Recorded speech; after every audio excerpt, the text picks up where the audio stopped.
The universe we see might be a tiny island in a vast, invisible sea. For centuries, we have charted the stars and particles, believing we were mapping reality itself. But what if the most important parts of the cosmos are completely hidden from our eyes, operating silently behind the curtain of everything we know?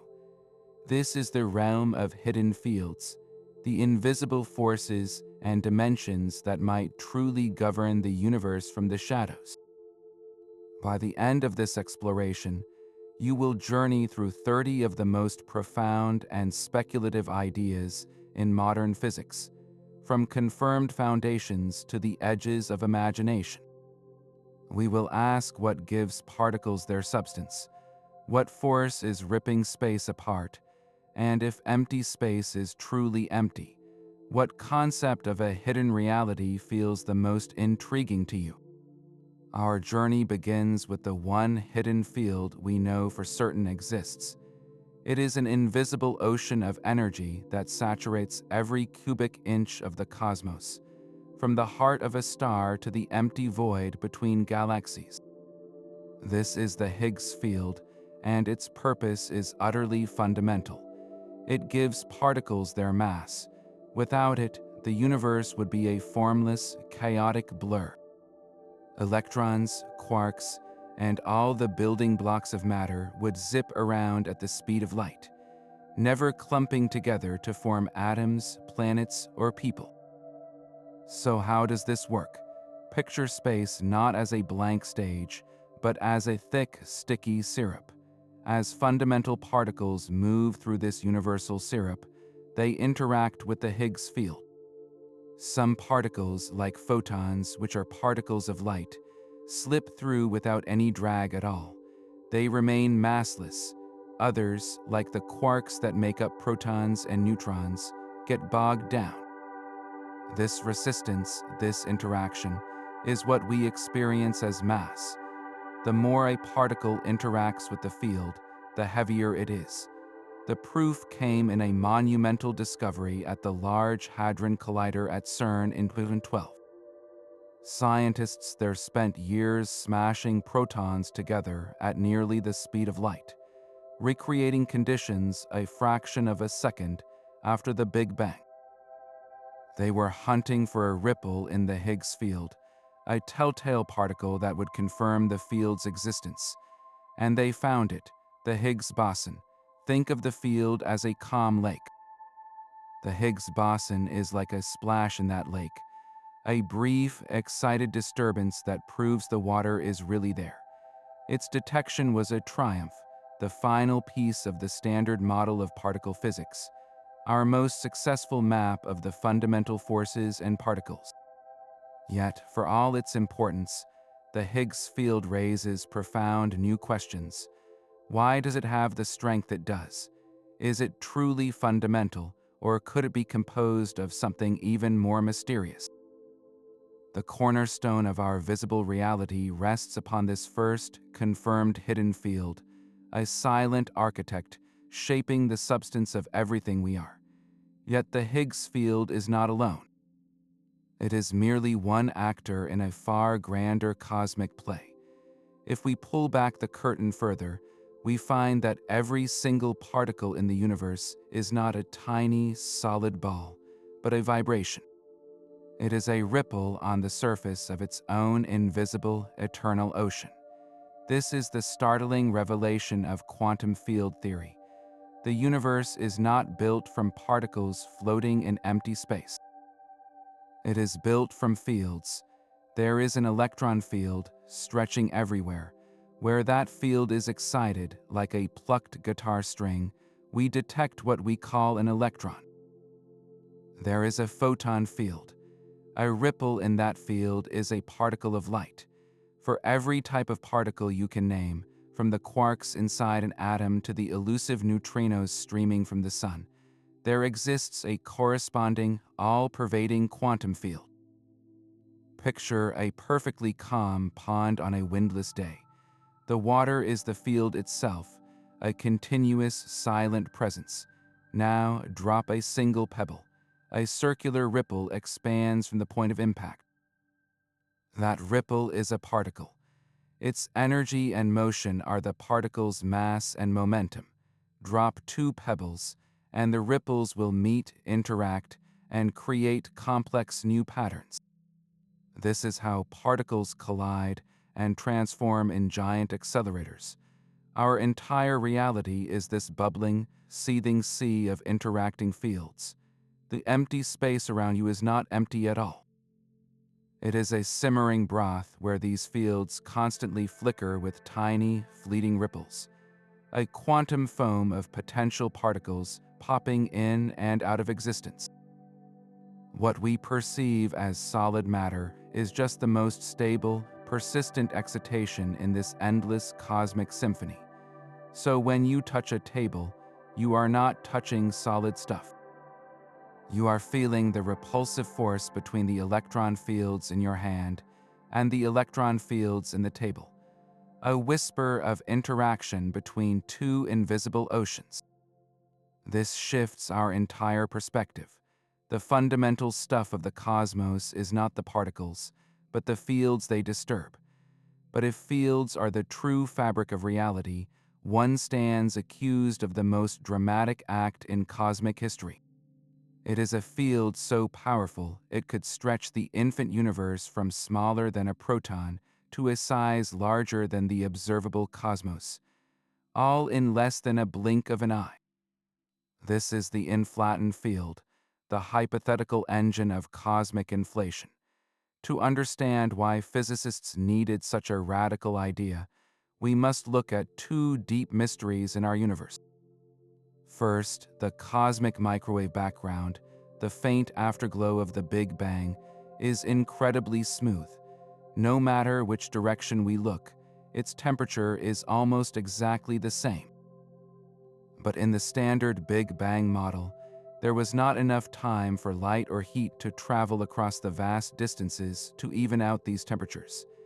It is like walking into a room where two cups of coffee, placed on opposite sides, have cooled to the exact same temperature without ever being near each other. The second puzzle is flatness.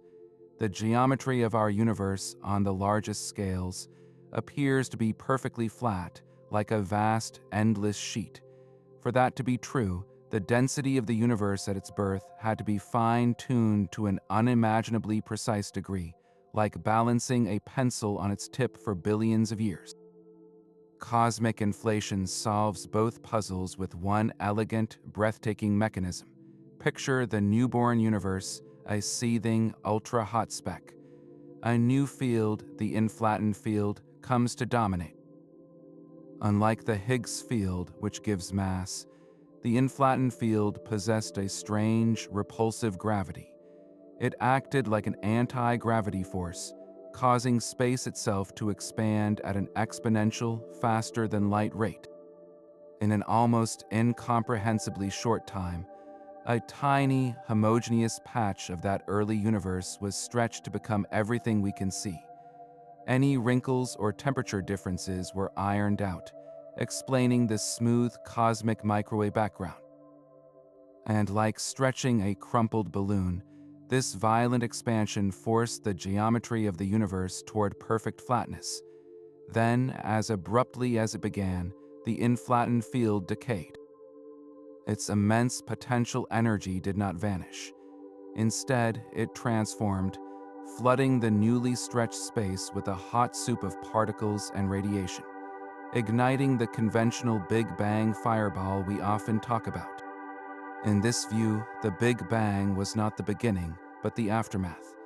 The inflatoned field's dramatic decay provided the raw material for every star, galaxy, and atom that would ever form. The evidence, while indirect, is compelling. The detailed patterns in the cosmic microwave background, those tiny temperature fluctuations, match the predictions of inflationary models precisely. They are the quantum fingerprints of the inflatoned field itself, tiny irregularities stretched to cosmic scales, which later seeded the formation of all structure in the universe. So while we have not detected the inflatoned particle directly, its ghostly signature is written across the entire sky, a permanent record of the universe's most violent and creative growth spurt. The inflatoned field's explosive decay gave birth to our cosmic arena, but another hidden force is now writing its final act. This force is not building structure. It is tearing the universe apart. We call it dark energy, and it makes up roughly 70% of everything in existence. Yet we have no idea what it is. The simplest explanation is that dark energy is a property of empty space itself, a constant energy woven into the vacuum, known as the cosmological constant. This idea, first proposed by Einstein and later abandoned, would mean that every cubic centimeter of nothingness contains a fixed, repulsive energy, pushing galaxies away from each other. But there is a haunting alternative. What if dark energy is not a constant, but a dynamic, evolving field, one that changes over time? This idea is known as quintessence. Picture a field that permeates all of space, much like the Higgs field, but with a crucial difference. Its energy density is not locked in place. It can thin out or strengthen, like a mist that grows denser or more diffuse. In the early universe, this quintessence field might have lain dormant, allowing gravity to pull matter together into galaxies and stars. But as the universe expanded and diluted, the field's influence may have awakened, its repulsive push beginning to dominate and accelerate the expansion we see today. This is a far more dramatic and unsettling possibility than a simple constant.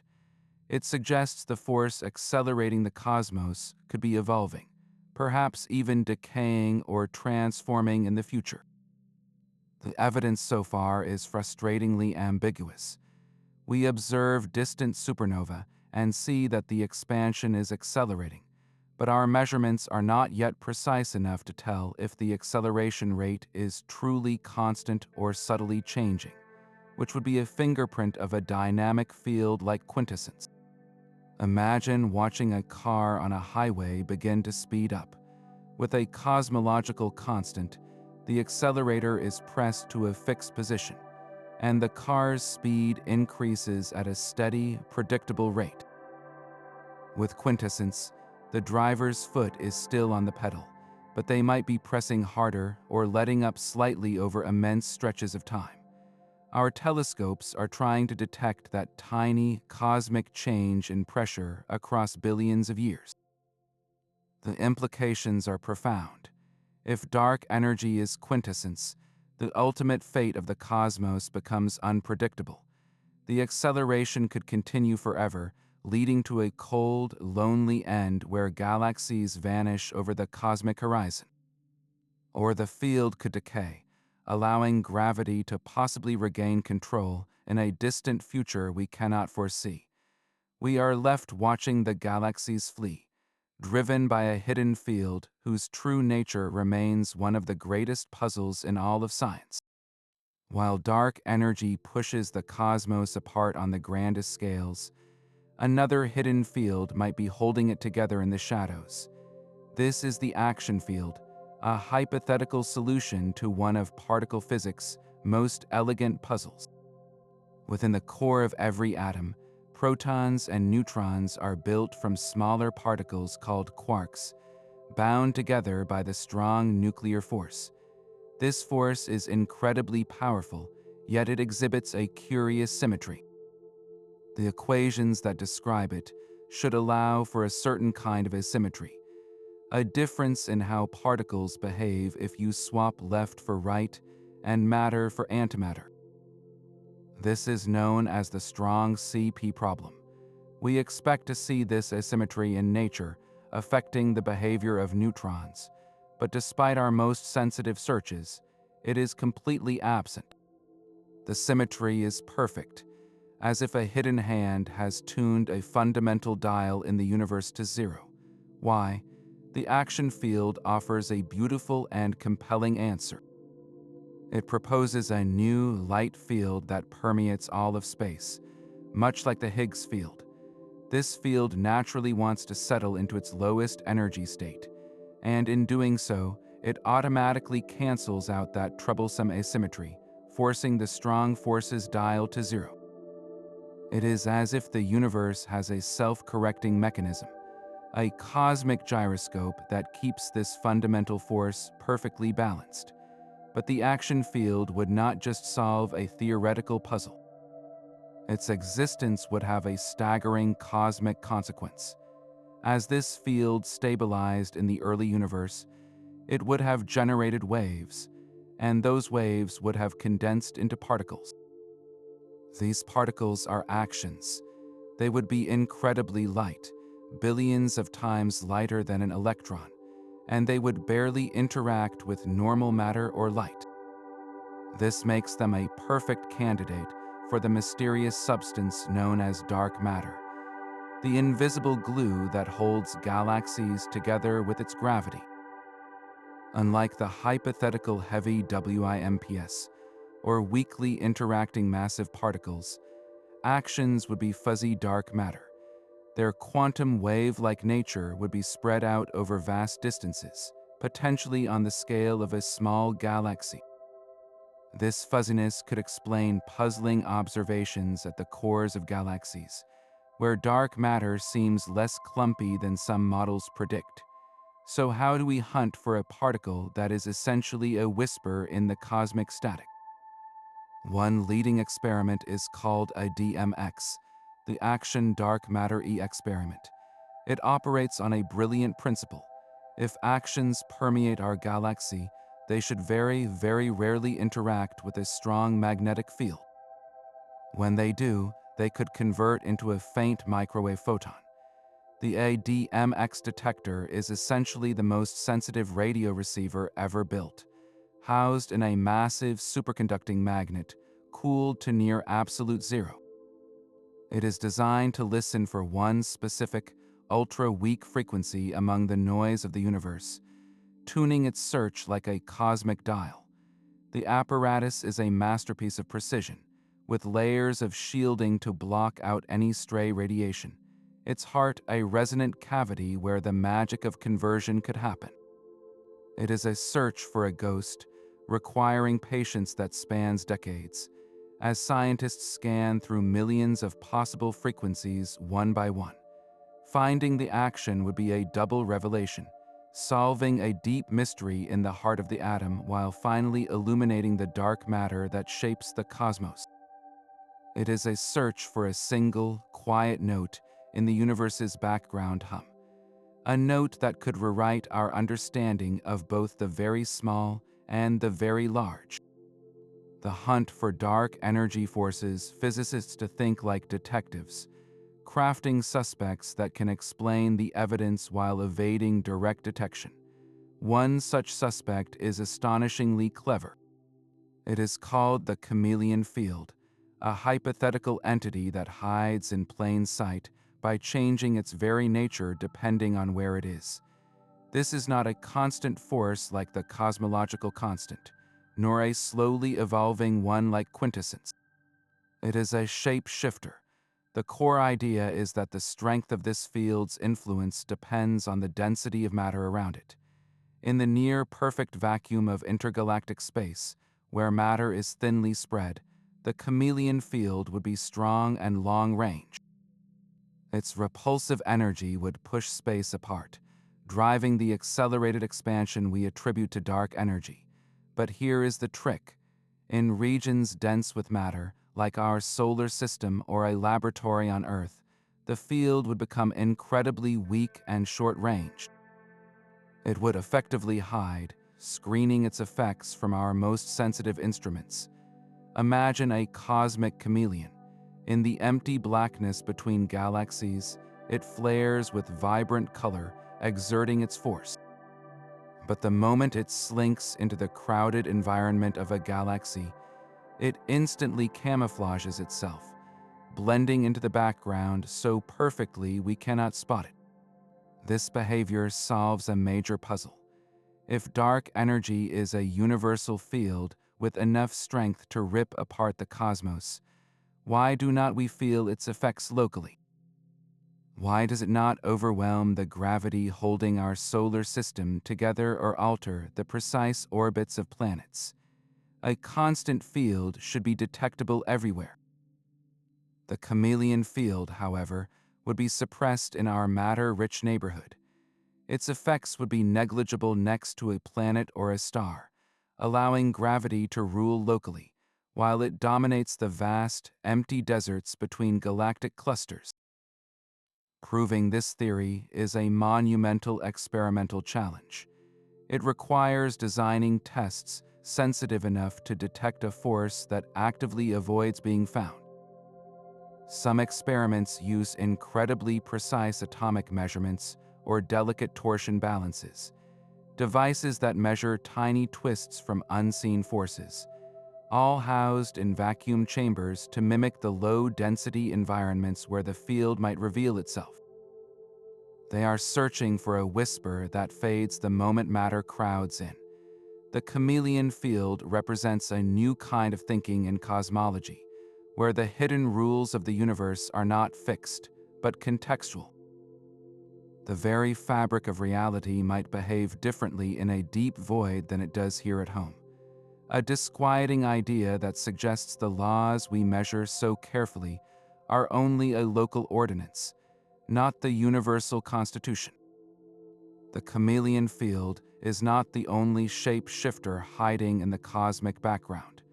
Another, even more elegant idea suggests that the universe may have a hidden symmetry that only reveals itself in the deepest voids. This is the symmetron field, and its behavior is like a cosmic switch, flipped by the density of matter itself. To understand it, picture a vast, empty room with a perfectly balanced marble resting at the peak of a central hill. This marble represents the symmetron field in a region of high density, like our galaxy. The dense matter surrounding it pins the field to a symmetric value, keeping it silent and dormant. In this state, it exerts no force and remains completely hidden from our experiments. But now, imagine the walls of that room slowly receding, the floor emptying out until it is a vast, featureless plain. This is the transition to a low-density cosmic void, the immense empty spaces between galaxy filaments. As the density drops below a critical threshold, that central hill flattens. The marble is no longer balanced. It must roll down into a new, stable valley, breaking the original symmetry. In this new state, the symmetron field switches on. It acquires a non-zero value and begins to mediate a new fifth force of nature, one that could act repulsively over vast distances. This force, active only in the emptiest places, could be the very engine of dark energy, pushing the voids apart and accelerating the cosmic expansion. The genius of this mechanism is its selective silence. In our crowded galactic neighborhood, surrounded by the mass of stars, planets, and dark matter, the symmetron remains pinned in its symmetric state. We feel nothing because here it produces no force. Our local laws of physics, perfectly described by gravity and the other three forces, remain unchallenged.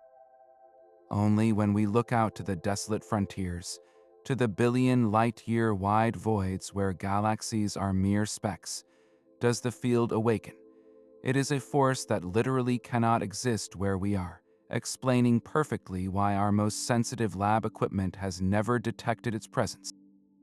The search for evidence is a profound challenge, as it requires probing the dynamics of the most barren places in the universe. Astronomers look for subtle signs in the way dwarf galaxies move within these voids, or for unexpected patterns in the cosmic web structure, hunting for the ghostly influence of a force that sleeps at home but stirs in the deepest emptiness. Gravity feels like the most familiar force, the pull that keeps our feet on the ground and our planet in orbit. Yet in our deepest theories, it is the greatest outlier.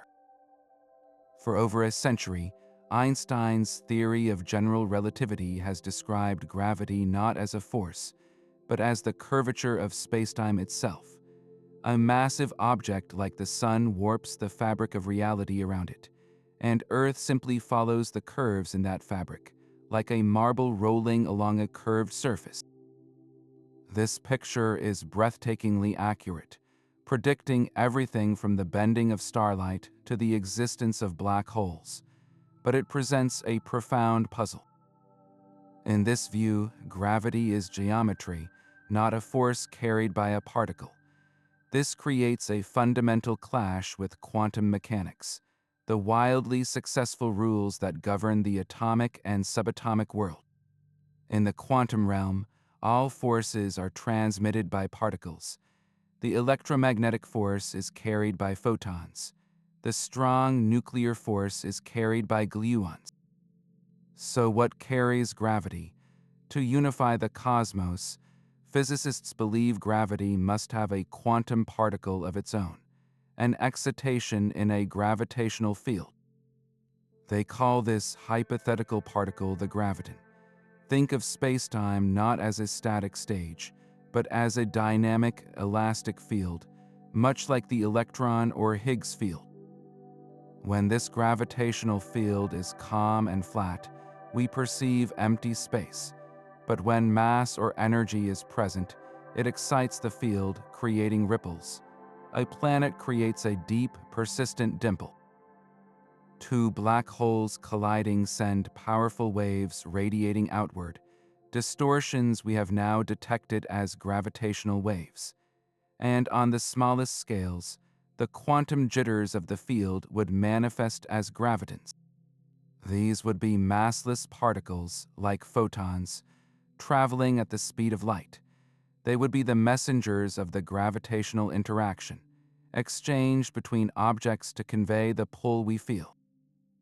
The catch is that these particles would be unimaginably weak.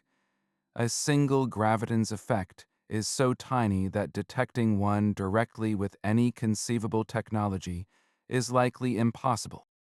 The gravitational waves we measure from cataclysmic cosmic events are comprised of countless quadrillions of gravitons acting in concert, a statistical roar from the quantum whisper.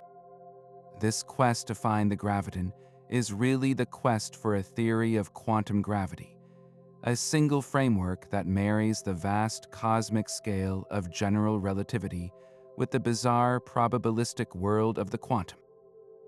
It is the holy grail of modern physics. Without it, our understanding of the universe is incomplete, especially at the moment of the Big Bang or at the crushing center of a black hole, where both infinite gravity and quantum effects must reign. Leading candidates like string theory naturally predict the graviton, envisioning it as a specific vibration of incredibly tiny, one-dimensional strings. Loop quantum gravity approaches the problem differently, suggesting spacetime itself is woven from a network of discrete, quantized loops. Both paths and others aim to describe the gravitational field in a language the rest of physics can understand. They seek to transform gravity from a geometric masterpiece into a quantum player, completing the symphony of the fundamental forces. Until we succeed, gravity remains a ghost in the machine, a curvature we feel deeply but whose most fundamental voice we have yet to truly hear. Gravity's curvature is not the only way spacetime could be shaped. There is a more elusive geometric possibility, a hidden twist woven into the fabric of reality itself. This is the concept of torsion, a speculative field that would add a new layer of complexity to Einstein's universe. In general relativity, spacetime is described by its curvature, a bending caused by mass and energy. But mathematically, the equations can be extended to include another property, akin to a microscopic twisting or screw-like motion within the geometry. Where curvature is like bending a sheet of paper, torsion would be like twisting a towel. This twist would not be generated by mass, but by something more subtle, the intrinsic spin of particles. Every electron, every quark, spins on its own axis, a fundamental quantum property. In a universe with a torsion field, this spin would interact directly with the geometry of spacetime, creating local twists around every spinning particle.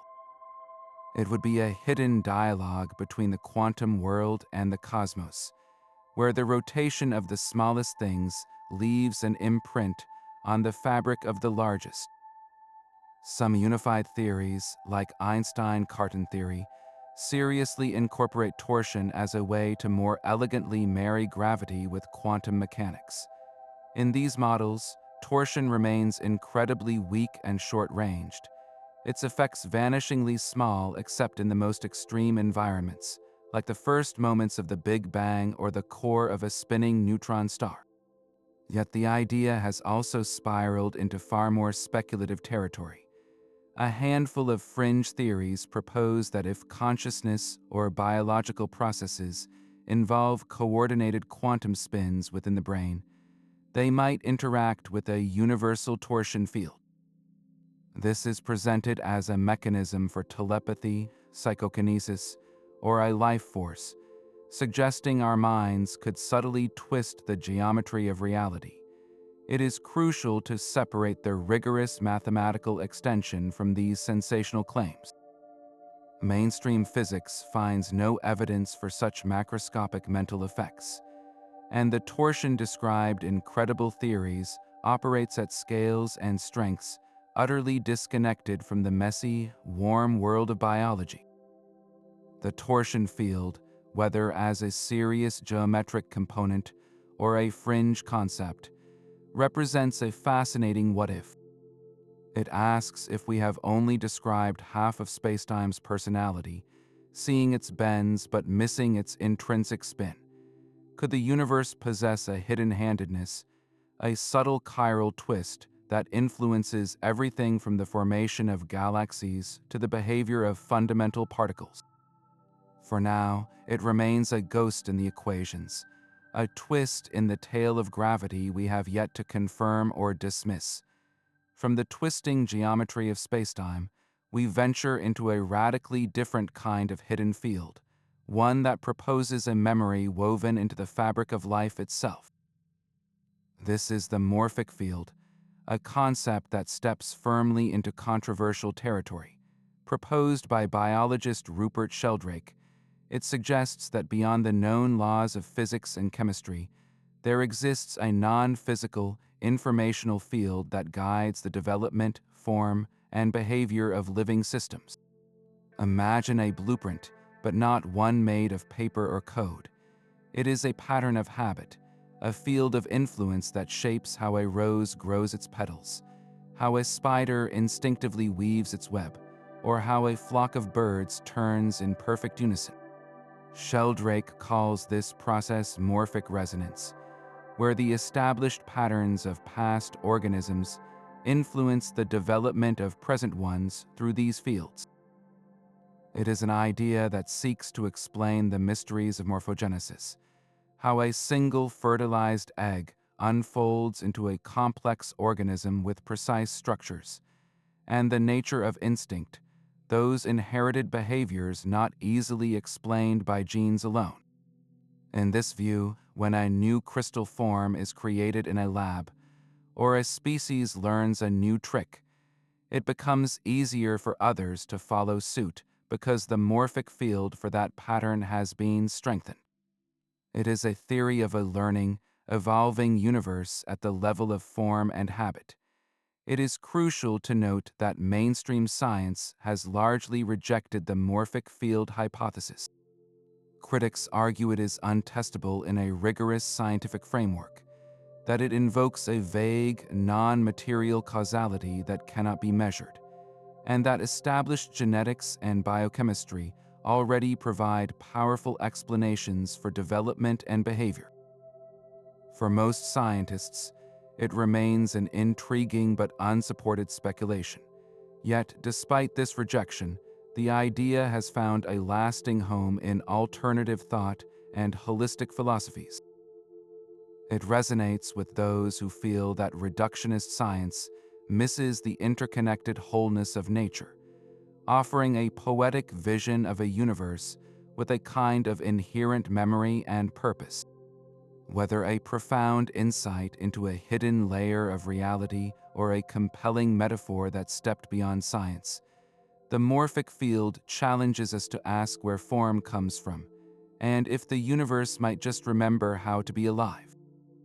Even the deepest vacuum of space is not truly empty. It is a quantum sea, perpetually churning with a hidden energy so fundamental it underlies all of reality. This is the zero-point field, the ground state of the universe. According to quantum mechanics, a field can never be completely still. It always possesses a minimum residual energy, a constant hum of activity even at absolute zero temperature. This leads to a startling consequence: quantum fluctuations.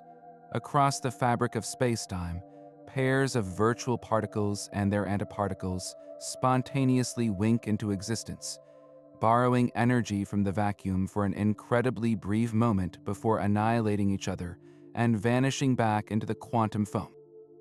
This is not just theoretical. We see its effects in the lab. Place two perfectly smooth, uncharged metal plates extremely close together in a vacuum.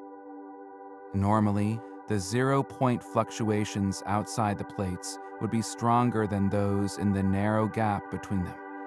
This creates a subtle pressure difference, pushing the plates together. This measurable force, the Casimir effect, is direct proof that the vacuum is alive with transient energy. It is as if you are trying to hold two floating corks in a perfectly calm pond, but the unseen, random motion of water molecules beneath the surface constantly nudges them toward one another. The zero-point field is the ultimate hidden substrate, an infinite reservoir of potential from which everything emerges. This has led to some of the most ambitious and wild ideas in physics. Could we tap this vacuum energy? The concept of extracting limitless power from empty space has fueled science fiction and speculative engineering for decades. The challenges, however, are cosmic in scale. First, this energy is everywhere, but it is also perfectly uniform, like an ocean with no current. To extract work from it, you need a difference, a gradient, like a waterfall you can run a turbine through. Creating such an imbalance in the universal vacuum is, with our current understanding, impossible. Second, the fluctuations are virtual, their existence fleeting. Harnessing them would be like trying to power a city by capturing the light from fireflies that flash once and vanish, only to reappear randomly somewhere else. Some theories even suggest that dark energy itself might be a manifestation of the zero-point field, though the numbers from simple calculations are catastrophically wrong, off by over 100 orders of magnitude. This colossal mismatch is one of the greatest embarrassments in theoretical physics, hinting that we are still missing a crucial piece of the puzzle.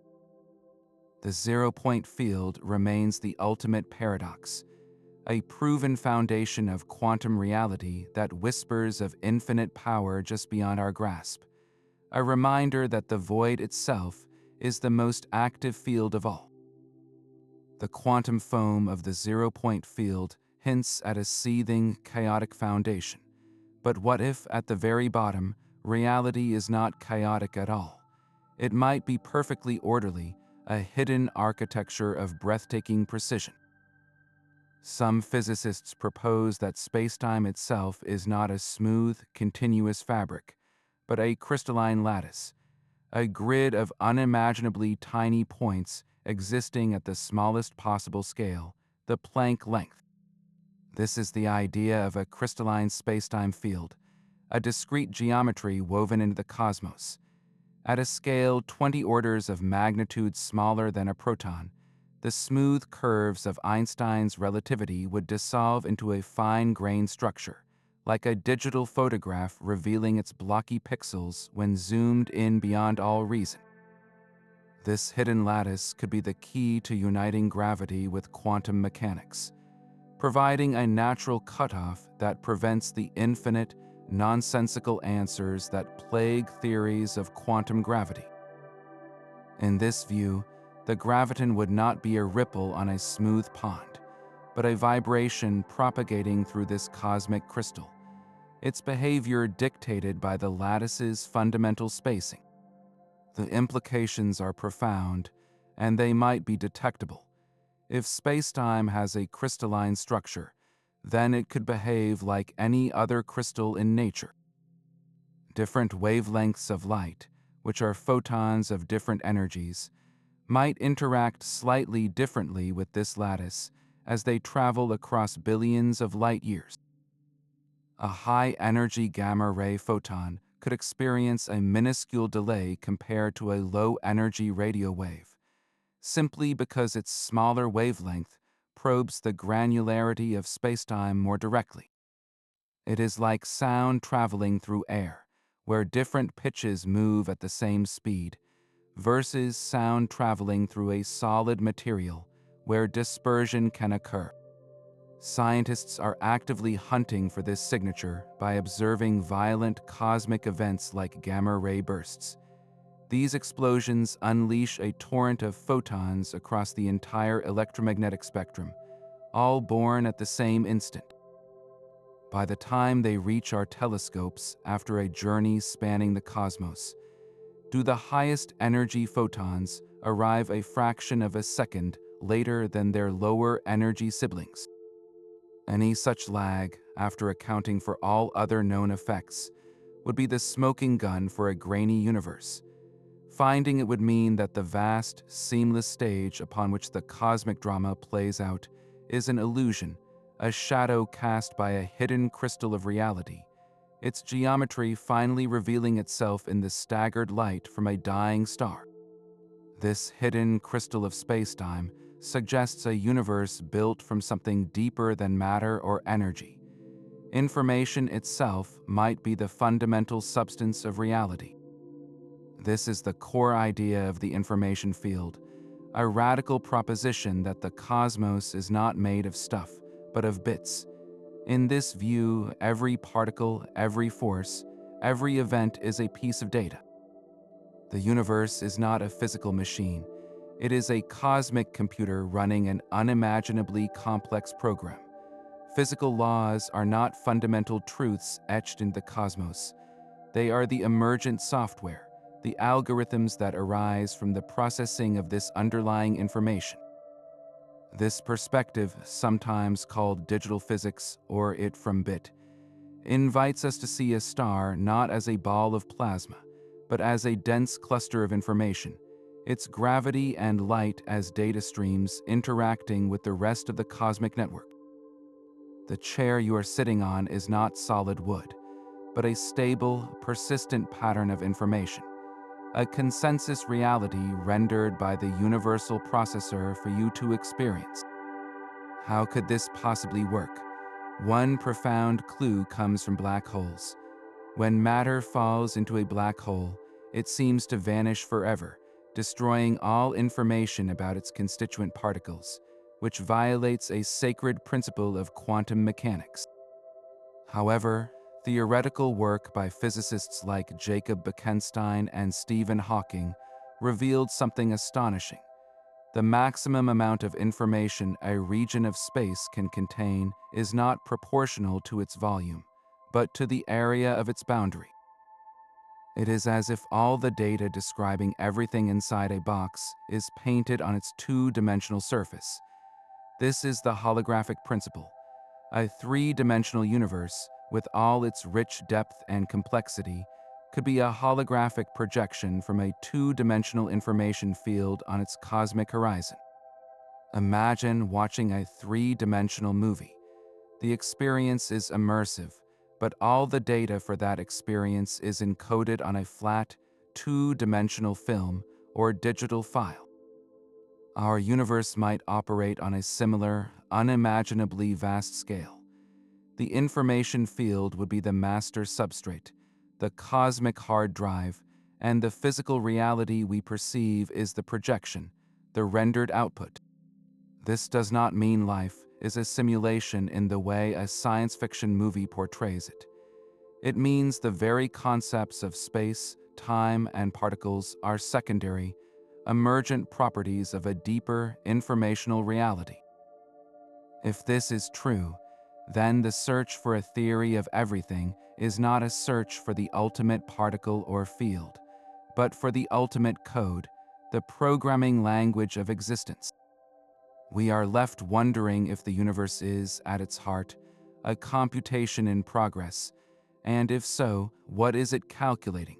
If information is the code, then what runs the program?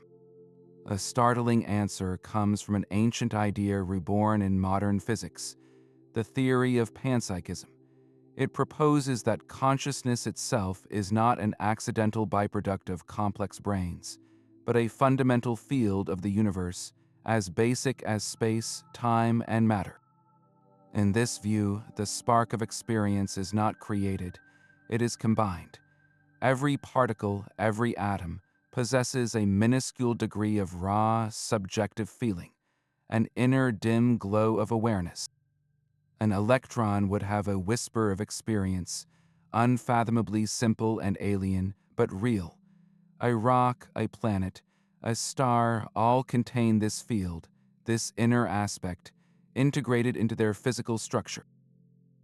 This is not the same as saying a rock is intelligent or thinks.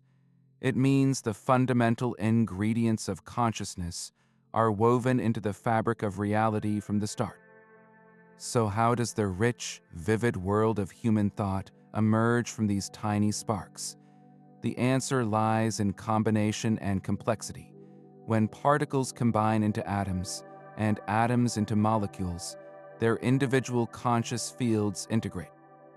In a simple system like a thermostat, this integrated field might correspond to a bare sensation of hot or cold. But in a system of staggering complexity and integration, like the human brain with its nearly 100 billion neurons connected in a dynamic web, these myriad micro-consciousnesses combine into the unified stream we recognize as our own mind, our memories, our sense of self.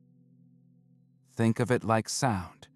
A single air molecule vibrating makes no audible noise, but trillions of molecules vibrating together in a coordinated pattern create a symphony. The conscious field suggests our mind is the symphony, and the neurons are the players, each contributing a fundamental note of experience. This idea holds a powerful appeal for philosophers and some scientists because it directly tackles the hard problem of consciousness. The hard problem asks why and how physical processes in the brain, the firing of neurons and the flow of chemicals, give rise to subjective experience. Why does the processing of light wavelengths by our visual cortex feel like the color red? Why does anything feel like anything at all?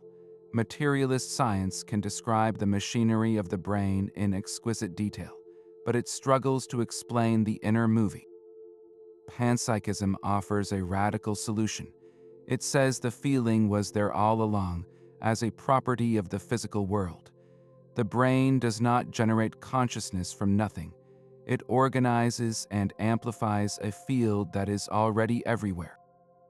It is a theory that dignifies the universe with an inner life, suggesting that sentience is not a fluke in a cold, dead cosmos, but a fundamental feature of its architecture.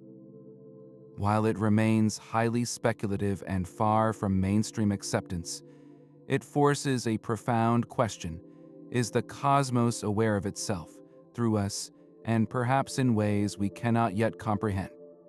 Our own conscious experience is anchored in a relentless flow from past to future. But physics hints this flow may be an illusion, a story told by brains embedded in a timeless reality. What if time itself is not a fundamental feature of the cosmos, but emerges from something deeper, This leads us to the radical idea of a time field.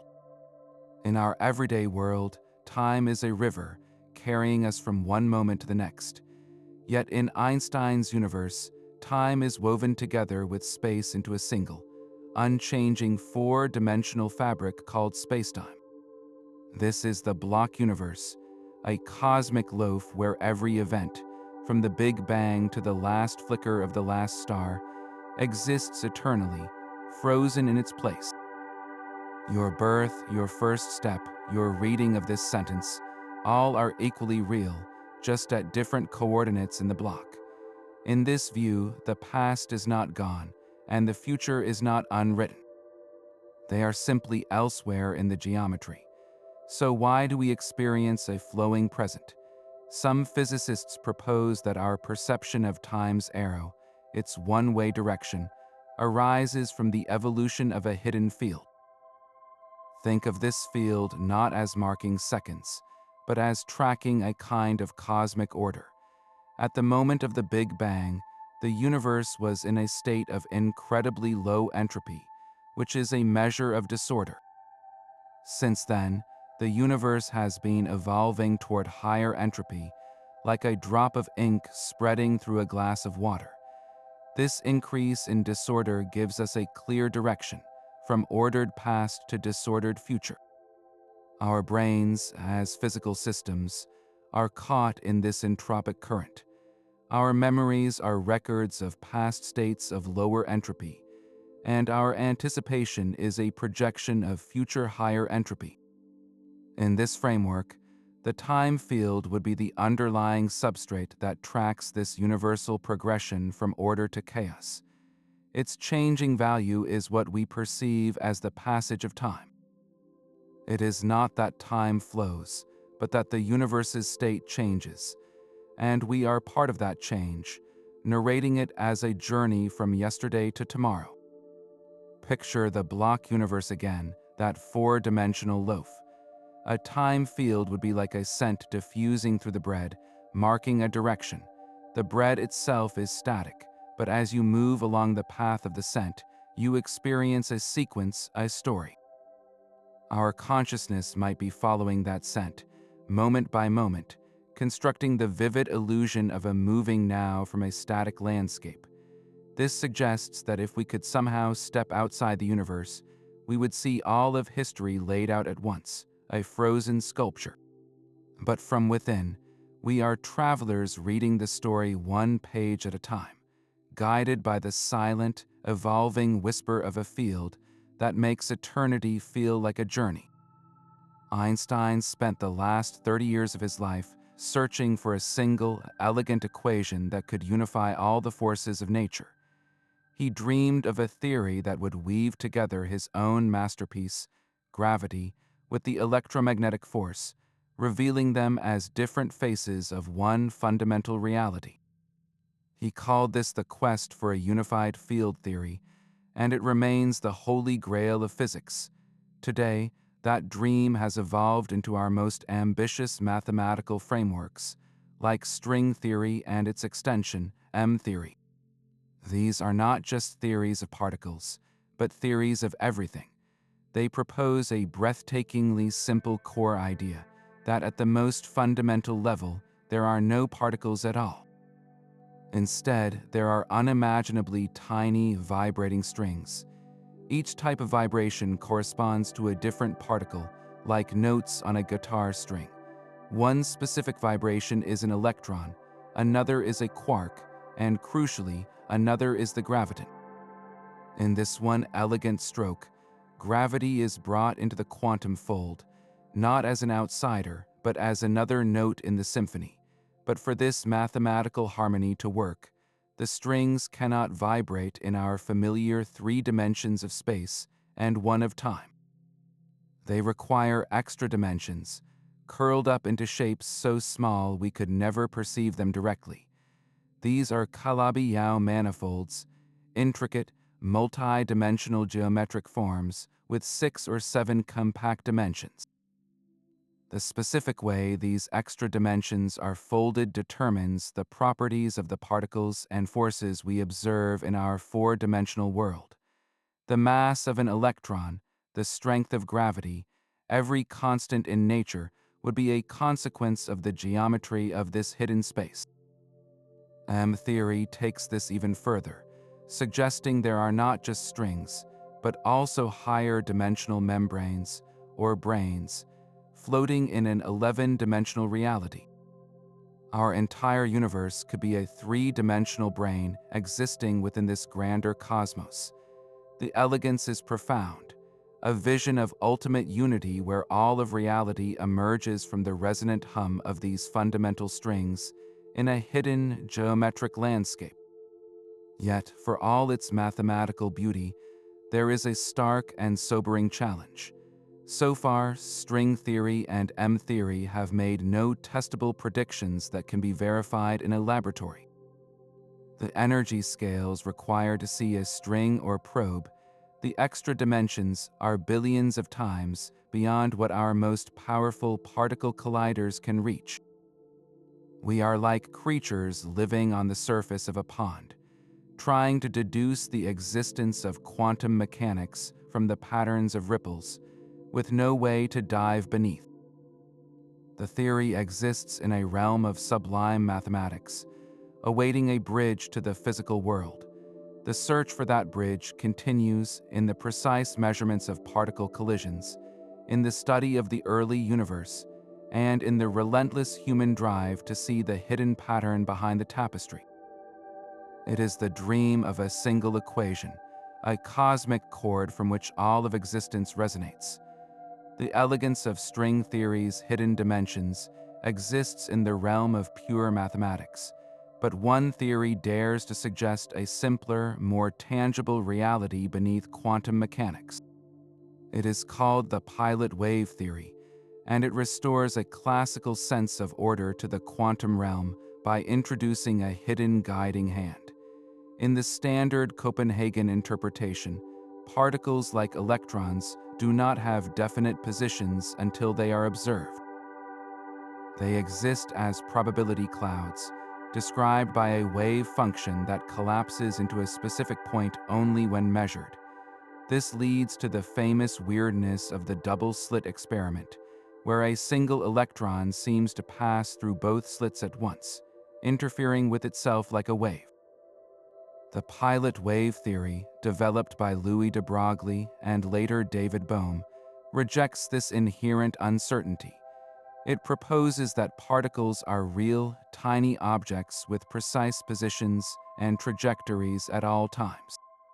But they are not alone. Each particle is invisibly tethered to a guiding wave, a real physical field that permeates space. This pilot wave does not carry the particle, it influences it.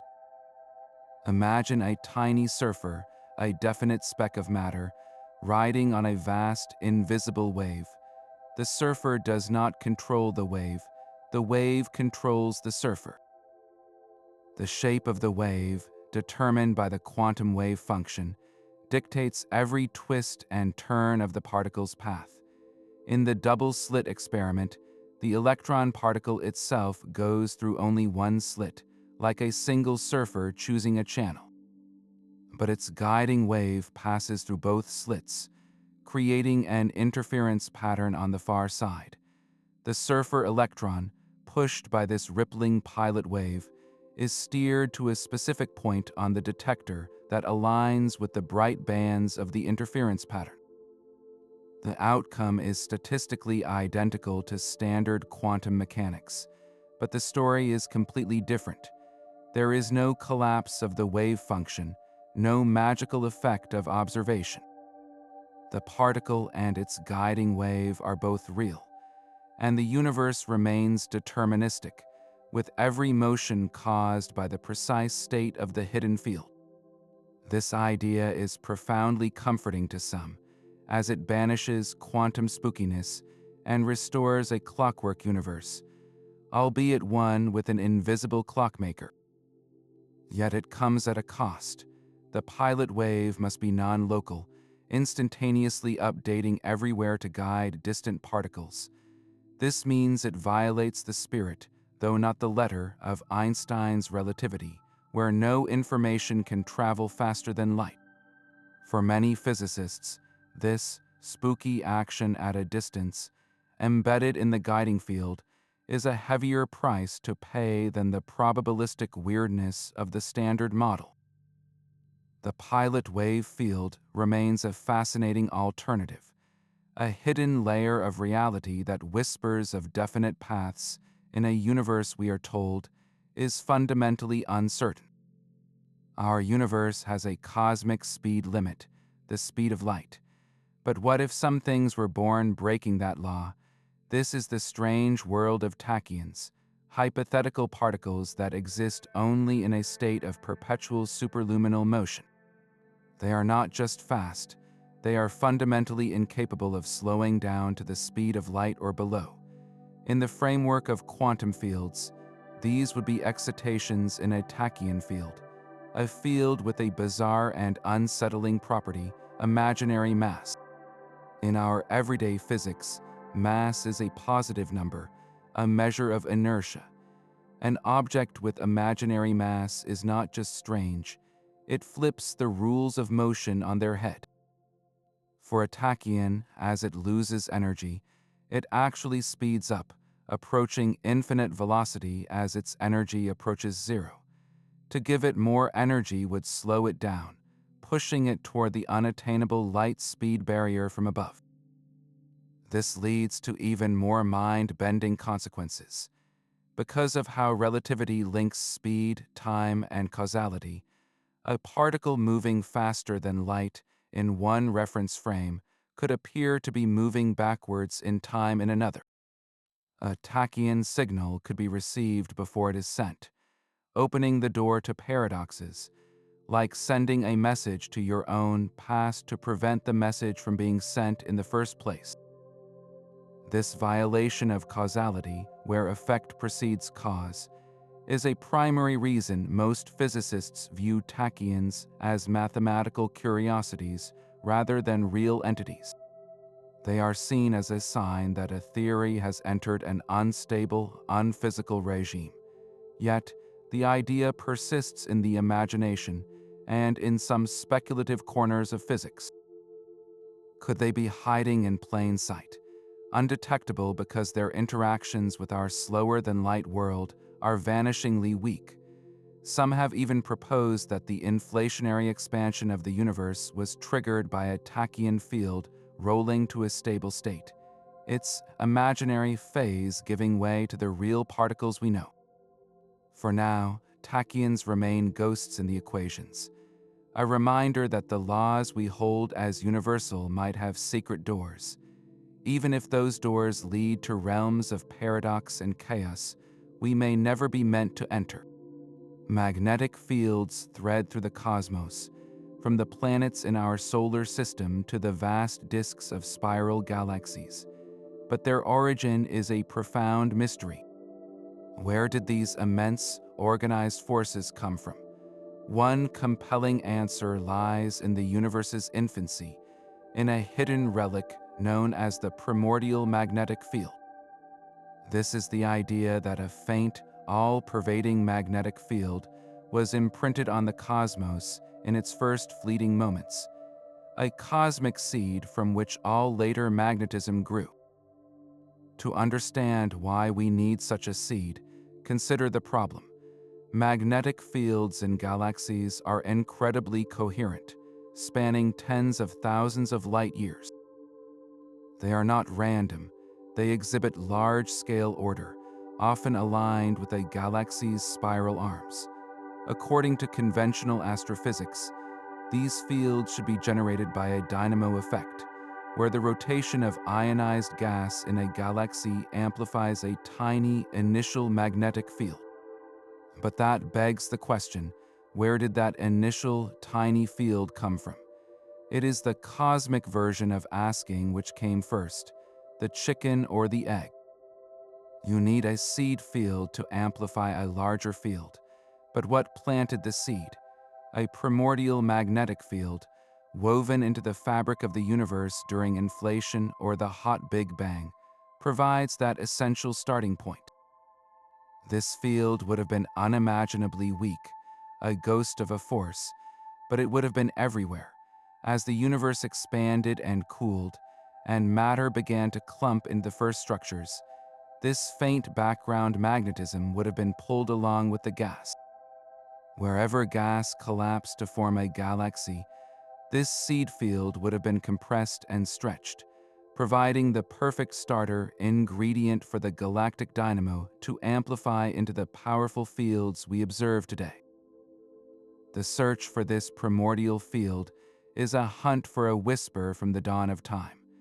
Scientists look for its signature in the most ancient light we can see, the cosmic microwave background.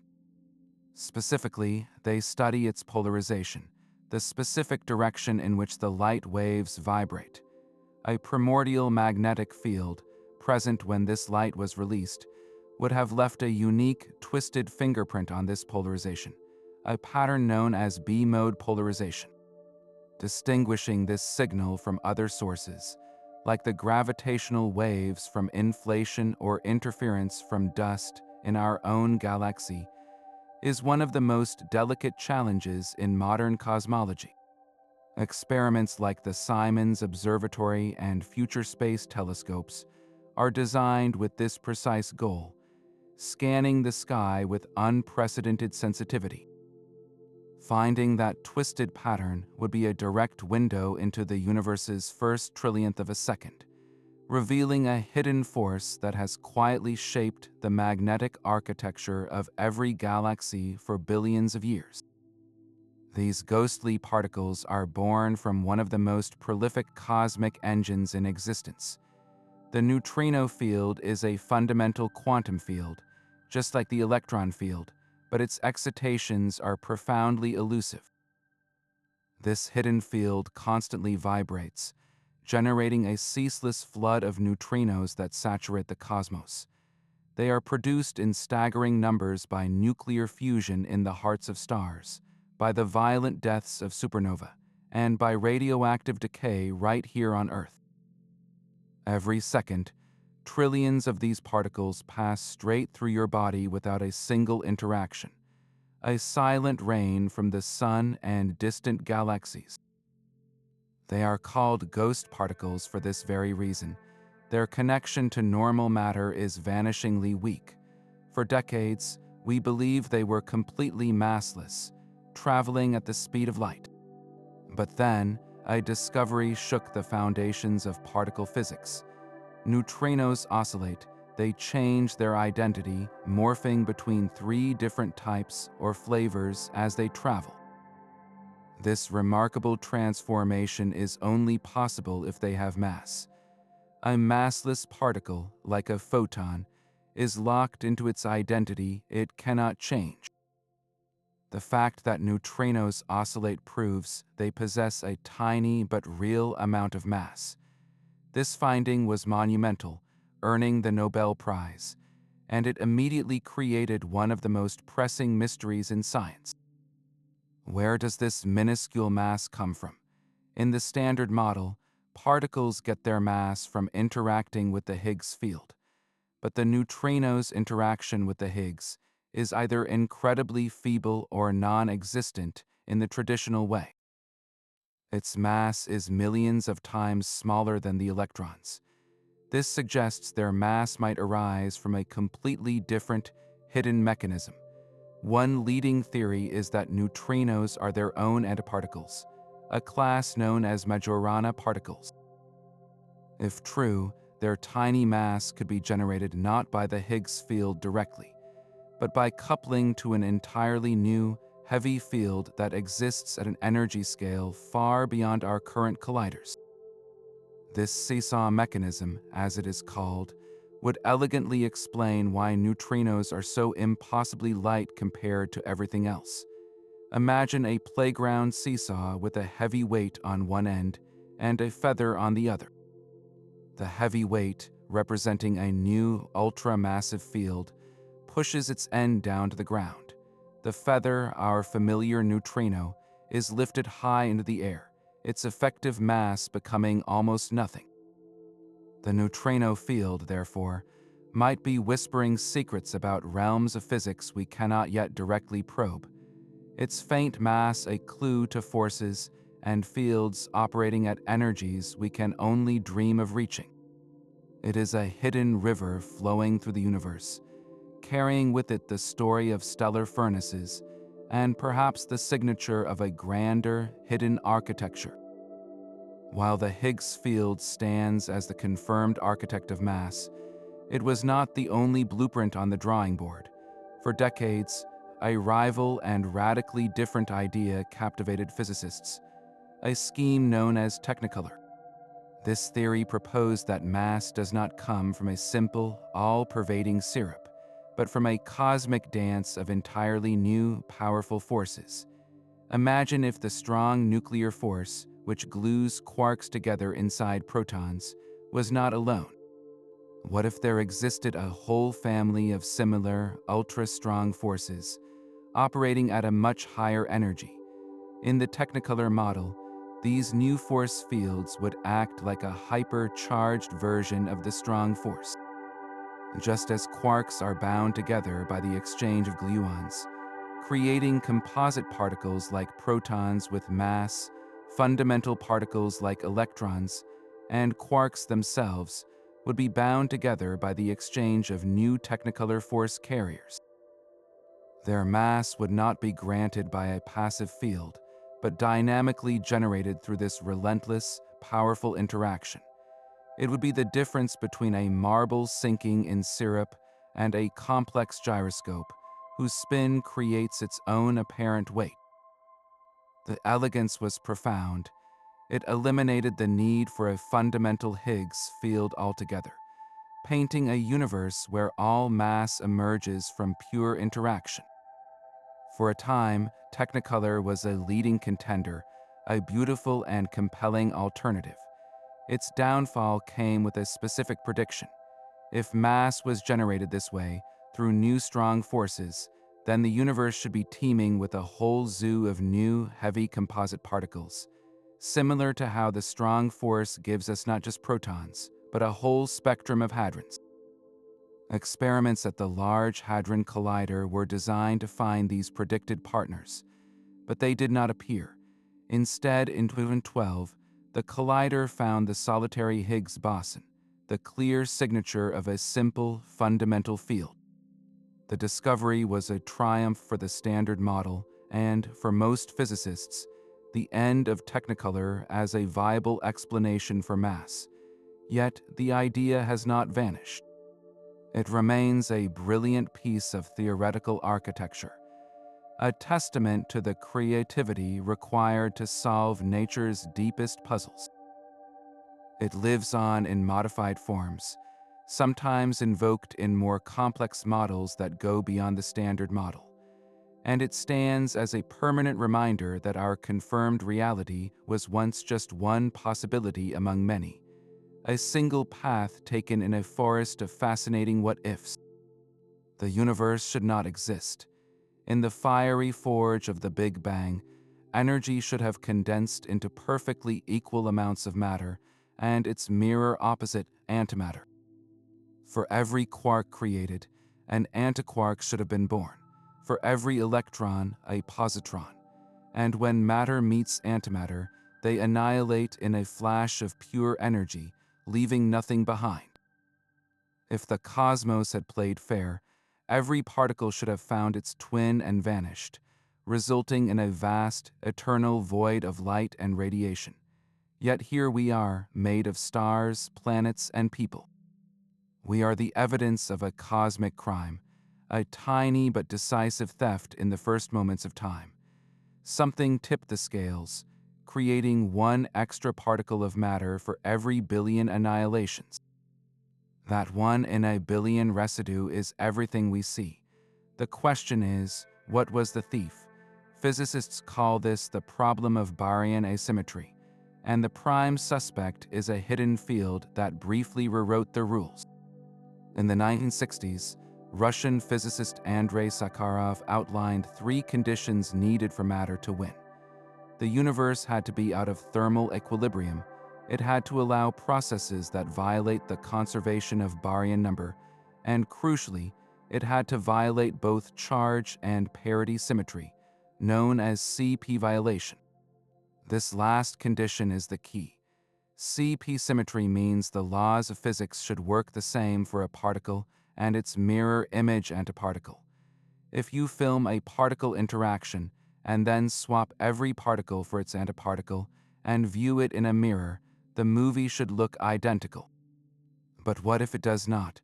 What if a certain process happens slightly more often for matter than for antimatter? Over countless interactions in the seething early universe, even a tiny bias could pile up, like a gambler with a loaded die winning one extra chip in a billion rolls, until a universe-sized fortune of matter remained. The standard model of particle physics does contain a tiny amount of CP violation, but it is far, far too weak to account for the world we see. It is as if the loaded die only works one in a trillion throws, not enough to build a galaxy. This glaring shortfall points to a new source, a field that was active only in the universe's first fractions of a second, a Baryon genesis field. Imagine this field permeating the superheated chaos, its influence causing certain particle decays to favor matter over antimatter by just a hair. As the universe expanded and cooled, this field faded, but its legacy was etched into the cosmos, a permanent bias frozen into the fabric of reality. One elegant mechanism that uses such a field is called leptogenesis. It proposes that incredibly heavy, hypothetical particles known as right-handed neutrinos decayed out of equilibrium, influenced by a CP-violating field. This process would have created a slight excess of leptons, which through further interactions converted into the excess of baryons, the protons and neutrons that make up atoms. It is a cosmic alchemy where a hidden field guided the decay of ghostly particles to ultimately forge the bedrock of all visible things. The search for proof drives experiments deep underground and in giant colliders, hunting for any particle behavior that breaks the mirror, any whisper of a process that treats matter and antimatter differently. Finding it would be more than just solving a puzzle. It would reveal the hidden architect of our existence, the fleeting field that decided there would be something rather than nothing. The theft that built our universe is a story of delicate imbalance, but one dark energy candidate imagines a future of pure, unrestrained violence. Phantom energy is a theoretical form of dark energy so extreme it does not just accelerate the expansion of the cosmos, it actively strengthens as it does so. Unlike the steady push of a cosmological constant or the gentle evolution of quintessence, phantom energy grows more powerful as space stretches. Its energy density increases over time, turning the universe's accelerator into a pedal pressed relentlessly to the floor. The ultimate destination of this runaway process is a cosmic catastrophe known as the Big Rip. Picture the expansion of space not as a gentle drift, but as a force that grows exponentially stronger, first overwhelming the gravity that binds galaxy clusters together. Billions of years from now, the threads of the cosmic web would snap. Galaxies would be flung into an ever-darkening, isolated void. But the horror would not stop there. As the phantom field's power grows, it would next target the galaxies themselves. The gravitational glue holding stars together within a galaxy would be overcome. Each star would be ripped from its spiral arm and hurled into the growing abyss, a lonely ember fading into nothing. Next, the phantom force would turn inward. A star like our Sun is held together by a fierce balance between the outward pressure of nuclear fusion and the inward crush of its own gravity. In the final hours of a Big Rip scenario, even this equilibrium would shatter. The phantom energy pervading space itself would become stronger than the nuclear forces binding the star, causing it to explode into a cloud of disassociated gas. But the destruction would go deeper still. In the last minutes, planetary systems would be torn apart. Planets would be stripped from their orbits. Then, in the final, fleeting moments, the phantom energy would reach down to the fabric of matter itself. Its repulsive power would exceed the forces holding atomic nuclei together. Every atom in what was once a planet, a star, or a person would be violently dissociated. Protons and neutrons would be ripped apart into quarks. Finally, spacetime itself, the very stage of reality, would be shredded. The scale of space between the fundamental building blocks of existence would be forced to expand at an infinite rate, tearing every quantum field apart. In this ultimate end, not even the vacuum would remain. It is a finale of absolute disintegration, leaving a cosmos so utterly fragmented that not even the concept of distance or particles would have any meaning. While phantom energy remains a speculative and extreme model, it forces us to confront a profound question about the hidden fields that guide our fate. Could one of them be sleeping now, only to awaken as a monster that unravels all of creation? The violence of phantom energy is a cosmic finale, but a gentler hidden field might already be shaping the heavens in a different way. Dark matter is the invisible skeleton of the cosmos, yet we still do not know what it is made of. Most searches focus on particles, tiny discrete specks of mass moving through space. But what if dark matter is not particulate at all? What if it is a continuous, flowing substance, an invisible river with a current? This is the idea of vector field dark matter. In physics, fields are often described by numbers that have magnitude but no direction, like temperature or pressure. These are scalar fields. The Higgs field is a scalar field. A vector field, however, adds directionality. Think of wind or the flow of a stream. At every point, you have both a speed and a direction. Vector field dark matter proposes that the missing mass of the universe is not made of WIMPs or actions, but of a cosmic fluid with an inherent flow, a hidden current woven through the vacuum of space. This directional quality could solve specific puzzles that particle-based dark matter struggles with. For instance, the rotation curves of some small, faint dwarf galaxies. These tiny satellite galaxies orbit our Milky Way, and their stars move in ways that suggest a dark matter halo that is less clumpy and more smoothly distributed than particle models often predict.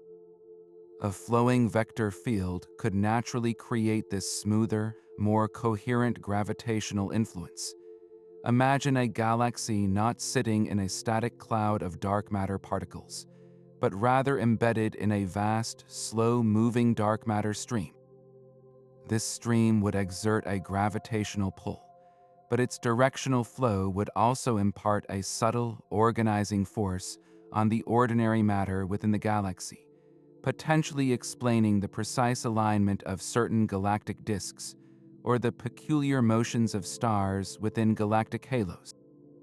On the largest scales, during the formation of the cosmic web, these dark matter streams could have acted like invisible rivers carving channels in the early universe. Where streams converged, their combined gravitational influence would have drawn in ordinary gas, seeding the locations where galaxies would eventually bloom. The structure of the universe we see today, those great filaments and vast voids, could be a fossil imprint of the flow patterns in this primordial vector field. While still a speculative theory, it offers a radically different picture. Instead of countless invisible bullets whizzing through space, we have a single, unified directional field, a silent wind that has been blowing since the beginning of time, gently shepherding galaxies into being. This cosmic stream of dark matter suggests a universe of hidden currents. But what if our entire cosmos is just one page in an infinite recycled book? String theory's most dramatic vision proposes exactly that, a universe without beginning or end, powered by the slow, inevitable dance of titanic membranes in a higher dimensional space. This is the ekpyrotic model from the Greek word for conflagration, and its central actor is the brane field. In this framework, our familiar three dimensions of space are not all that exist. We live on a three-dimensional membrane, or brane, floating within a grander, higher dimensional arena called the bulk. Nearby, parallel to us, floats another brane, another entire universe. They are not moving randomly. They are governed by hidden fields that attract them to one another, drawing them together across the gap of the bulk with an almost gravitational pull. Imagine two enormous, impossibly thin sheets of reality suspended in a higher dimensional void, slowly drifting toward a collision. This is not a violent crash of solid objects, but a gentle, universe-wide merging. As the branes draw near, the energy in the field between them grows immense. When they finally meet, that pent-up energy is released in a flash of cosmic transformation. That flash, that conflagration, is what we call the Big Bang. In this view, our universe's fiery birth was not a singular creation from nothing, but a phase transition, a rebirth from the collision of two pre-existing worlds. The heat, the particles, the rapid expansion, all were sparked by the contact. But the story does not end there. After the collision, the branes bounce apart, propelled by the energy of the impact. They drift away from each other through the silent bulk, cooling and expanding, allowing galaxies to form and life to evolve on each one, just as we see in our own cosmos. Yet the hidden fields that govern their motion continue to act. Eventually, over trillions upon trillions of years, the attraction pulls them back together again. They approach, collide, and trigger another Big Bang, erasing and renewing both universes in an endless, cyclical rhythm. Each cycle is not an exact copy of the last. The precise way the branes meet, the wrinkles on their surfaces, could seed different physical constants, different arrangements of matter, leading to a new cosmos with potentially different laws. Our universe, with its specific strength of gravity and mass of the electron, might be just one iteration in an infinite series. The evidence for such a breathtaking idea is subtle and sought in the oldest light we can see. A cyclic model like this might leave a distinct signature in the cosmic microwave background, a specific pattern of gravitational waves or temperature fluctuations that differs from a single inflationary beginning. Scientists meticulously analyze this fossil light, searching for a hint of a pre-Big Bang phase, a whisper of that earlier collision. The brane field transforms our cosmic story from a one-act tragedy with a cold, lonely end into an eternal epic of destruction and creation. It suggests that every ending is a prelude, and that the silence after the last star winks out may simply be the calm before a distant, glorious collision. Einstein's relativity rests on a sacred principle, Lorentz symmetry. It declares the laws of physics are the same for all observers, no matter their speed or direction. There is no preferred frame of reference, no cosmic north. But what if this perfect symmetry is an illusion? The Lorentz violating field is a radical proposal that the universe does have a subtle grain, a hidden direction woven into the vacuum itself. This background field would act as a fixed, invisible grid against which all motion could be measured, gently breaking the universal symmetry we have always assumed. Think of swimming in a vast, calm ocean. If the water is perfectly uniform, you cannot tell if you are moving or the water is moving past you. That is Lorentz symmetry. But now imagine the ocean has a faint, persistent current flowing in one direction. No matter how you turn, you can feel a gentle tug against your body. The current defines an absolute sense of motion. A Lorentz violating field would be that current in the fabric of reality itself. This is not about overturning relativity, which works spectacularly well. It is about detecting a whisper of something deeper, a field that might only reveal its presence in the most extreme measurements. One of the most sensitive searches for this effect uses not giant telescopes, but the most precise timekeepers ever built, atomic clocks. These clocks rely on the unwavering vibration of atoms, like cesium or strontium, to mark the passage of time. If a Lorentz violating field exists, it could interact very slightly with the electrons or nuclei in these atoms. As Earth rotates on its axis and orbits the Sun, our laboratory is constantly changing its orientation and speed through space. An atomic clock sensitive enough could detect a tiny, periodic variation in its tick rate as it moves with or against the hidden grain of the universe.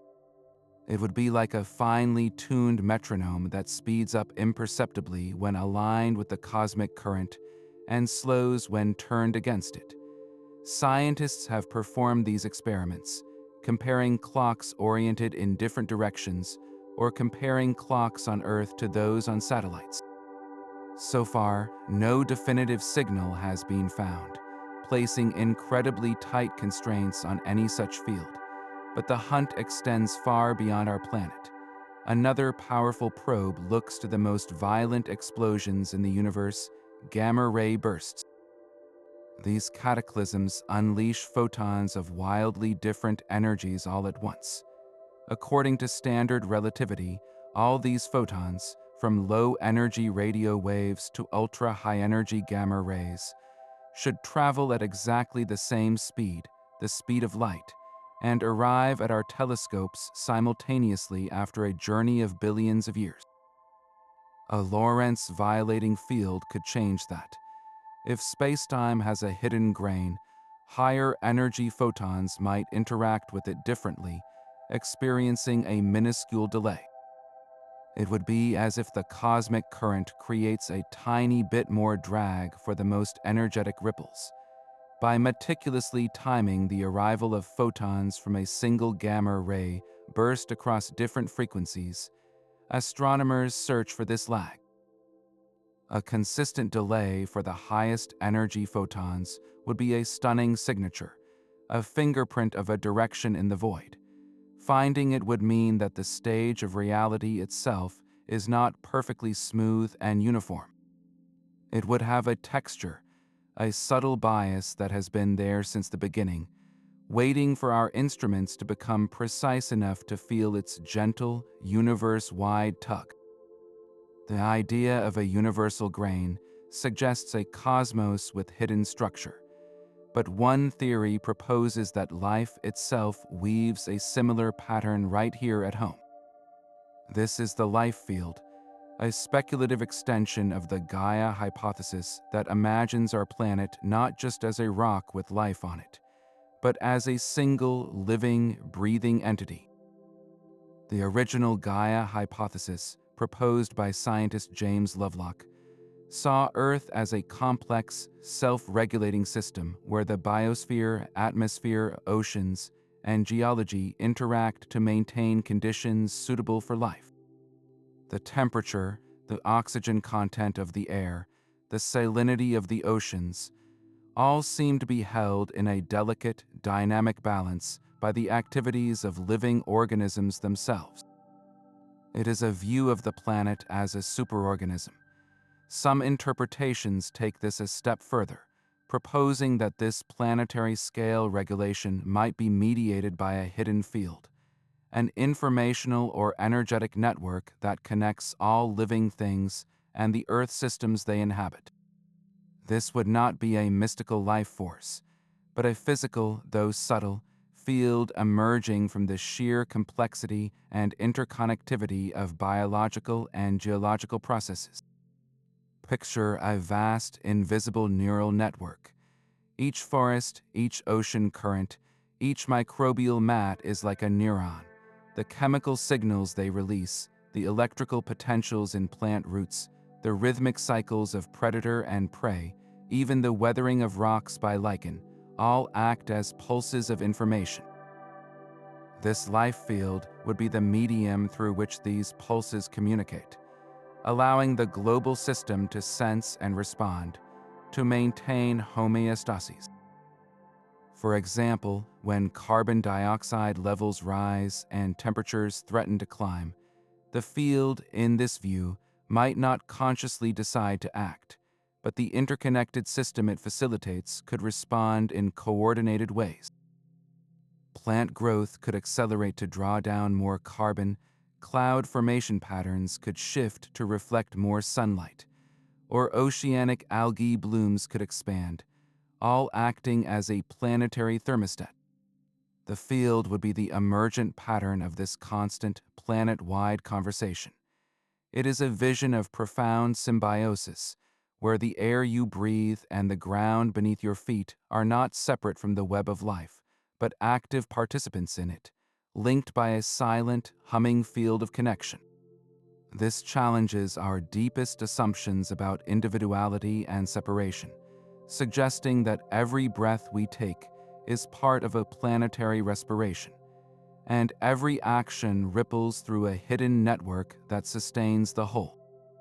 Yet even the concept of a planetary life field is grounded in the physical world. There is a far more ethereal idea, a hidden field said to hold not just the memory of a planet, but of every soul, thought, and event that has ever been. This is the theory of the Akashic Records, a cosmic library of all that was, is, or could be. In esoteric traditions, particularly theosophy and certain Eastern philosophies, the Akasha is considered a fifth element, a subtle, non-physical substance that permeates all of space. It is not matter or energy as we know them, but a field of pure information, a timeless record where every deed, word, emotion, and intention is permanently inscribed. Imagine if the universe kept a perfect diary, not just of actions, but of the inner experiences behind them. A warrior's moment of courage, a scientist's flash of insight, the falling of a single leaf in a forgotten forest. All are said to be etched into this eternal medium. Proponents describe accessing the Akashic Records as a form of transcendent intuition or deep meditation, where one can raid this vibrational imprint of history, gaining insight into past lives, the roots of personal challenges, or even the hidden workings of natural laws. It is presented as the ultimate source of all archetypes, myths, and collective human knowledge. From a scientific standpoint, this concept exists in a completely different realm.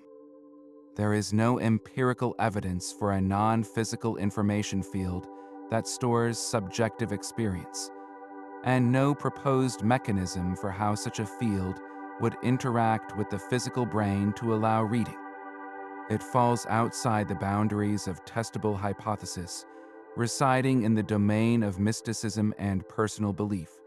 Yet, its cultural and philosophical impact is undeniable.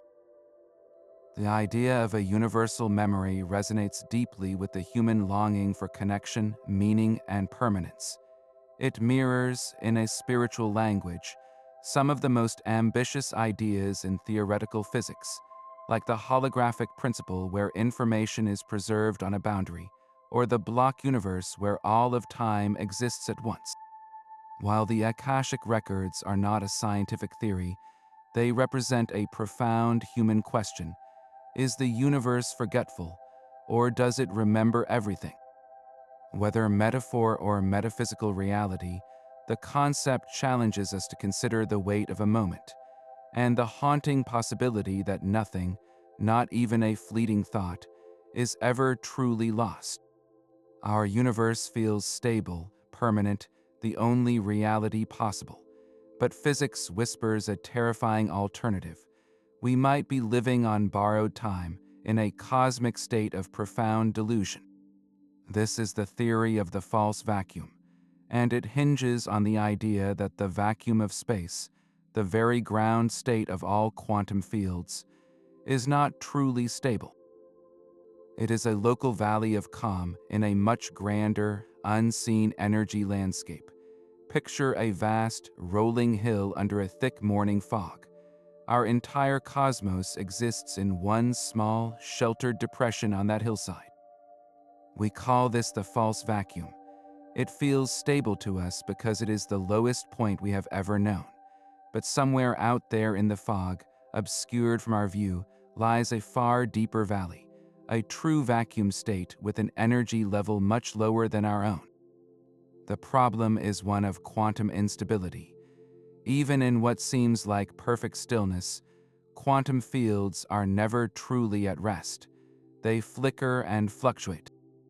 There exists a tiny, non-zero probability that somewhere in the universe, a bubble of true vacuum could spontaneously form through a process called quantum tunneling. It would be like a single marble in our valley, through sheer random chance, quantum tunneling straight through the hillside to appear in that deeper valley below. Once that bubble forms, the rules change catastrophically. The laws of physics inside that bubble are not our laws. The fundamental constants, the strengths of forces, even the number of spatial dimensions, could be completely different. More critically, the energy difference between our false vacuum and the true vacuum is immense potential energy. This energy is released at the bubble wall, powering its expansion. The bubble would expand outward in all directions at the speed of light, a sphere of true vacuum whose boundary is a wall of unimaginable energy. As this wall sweeps through space, it does not push matter aside. It erases it. It rewrites reality itself. Every atom, every force, every quantum field it encounters is instantly transformed into the new alien physics of the true vacuum state. The structure of matter as we know it would cease to exist. There would be no warning. From our perspective inside the bubble, the end would arrive at light speed. One moment, the universe as we know it. The next, an expanding wall of obliteration, too fast to see, too absolute to escape. It would be a final and total erasure, not with a bang or a whimper, but with a silent, perfect rewrite of the cosmic code. The haunting question is not if such an event could happen, but whether it already has. Somewhere in the unimaginable vastness beyond our cosmic horizon, a bubble of true vacuum may have already nucleated billions of years ago. Its wall, expanding at light speed, could be on its way right now, an inescapable deadline written into the fabric of space. Its arrival forever hidden by the very speed that seals our fate. Our deepest theories hint that reality might be a projection, a hologram, or a computation. But what if the truth is even more direct? The final theory on our list proposes that our universe is not just like a simulation, it is one. This is the simulation hypothesis, and the hidden field governing everything could be something as mundane as the rules of its source code, a simulation field running on the hardware of a higher reality. The idea is disarmingly simple. An advanced civilization, perhaps billions of years more evolved than us, possesses computing power so vast that running detailed simulations of entire universes, complete with conscious beings inside them, is trivial. If such a civilization runs even a modest number of these ancestor simulations, the number of simulated minds would vastly outnumber the original biological ones. Statistically, we are far more likely to be one of those simulated minds than a flesh and blood ancestor in the base reality. It is a modern, technological twist on an ancient philosophical question. How can we prove our world is real? Proponents like philosopher Nick Bostrom argue that if any civilization ever reaches this technological stage and has any interest in running such simulations, then we are almost certainly inside one. The implications are staggering. The laws of physics we spend centuries unraveling are not fundamental truths, but the programmed parameters of the simulation field. The speed of light is not a cosmic speed limit. It is a processing limit. Quantum indeterminacy is not inherent randomness. It could be a rendering optimization, where details are only calculated when observed to save computational resources. Even the bizarre findings of quantum mechanics, like particles being in two places at once, could be artifacts of a system that does not bother to fully render a particle's state until something looks at it. This leads to the tantalizing search for glitches in the matrix potential evidence of the underlying code. Scientists have seriously proposed ways to look for these. One idea is to search for anomalies in the cosmic microwave background, the universe's oldest light. Could there be repeating patterns, like the artifacts in a compressed digital image, that betray an underlying pixelation or lattice structure in spacetime? Another approach looks at the very high energy limits of our reality. If the simulation runs on a discrete grid, like a cosmic computer screen, then ultra-high-energy cosmic rays might behave oddly when their wavelength approaches the grid size, perhaps showing a directional bias or an unexpected cutoff. Some even suggest that mathematical constants, like the fine structure constant, might not be perfectly smooth, but instead show tiny, periodic variations if examined with enough precision, a sign of rounding errors in the cosmic calculation. While many scientists dismiss the hypothesis as untestable metaphysics, others engage with it seriously because it forces us to question the nature of reality at the most foundational level. It reframes the quest for a theory of everything as an attempt to reverse engineer the universe's source code. If we are in a simulation, then the true hidden fields are the variables and functions in the program, and our physics is the emergent behavior of that software. The universe would be a breathtakingly complex rendering, and we are the self-aware characters within it, slowly becoming aware of the possibility of the programmer. This final theory brings our journey full circle, from a universe of confirmed fields like the Higgs to the outermost edge of speculation. It asks us to consider that the greatest hidden field of all might be the one that contains the command line for existence itself, a silent, logical substrate from which all the wonders and mysteries of our cosmos are rendered, moment by moment, into being.